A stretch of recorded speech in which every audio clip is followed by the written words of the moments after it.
ito na nga yung forma ng ating pod bot. At mayroon din tayong ginawa dito na table skirting.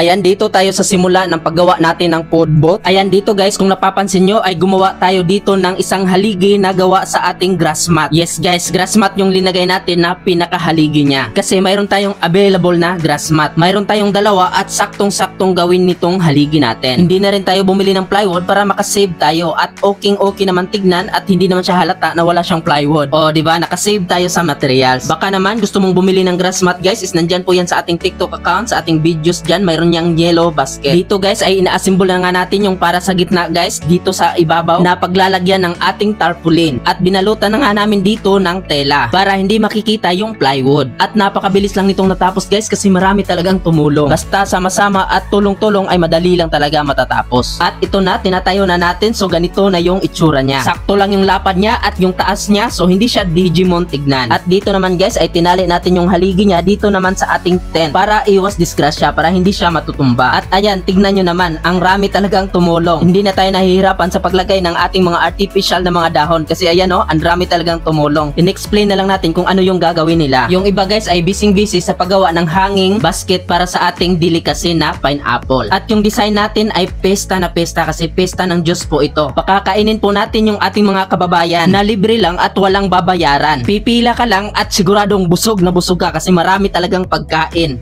At libreng-libre lang talaga ito. Walang babayaran kahit na piso. At dito na nga guys ay sinimula na rin natin maggawa ng table skirting. Yung design naman na i-apply natin dito is diamond design at butterfly pleats design. Kasi pineapple yung delicacy natin, so maganda rin kung diamond design yung i-apply natin para talaga babagay siya. At ayan na nga, malapit na tayong matapos. Dito nga guys, sa huling step na gagawin natin ay gumawa tayo dito ng crime pole design. Yung laki naman ng ating mga diamond design is 3 inches po yan. At yung ating namang butterfly pleats design is 6 inches yung lapad niya. At ito na yung itsura niya. Ayan, nalagay na natin yung ating mga artificial na mga dahon. At kung gusto mo namang bumili ng mga artificial na dahon guys, is nandyan po yan sa ating TikTok account. O diba, DIY lang talaga ito na mga design guys. Ayan, tignan nyo guys, ganyan na yung itsura niya.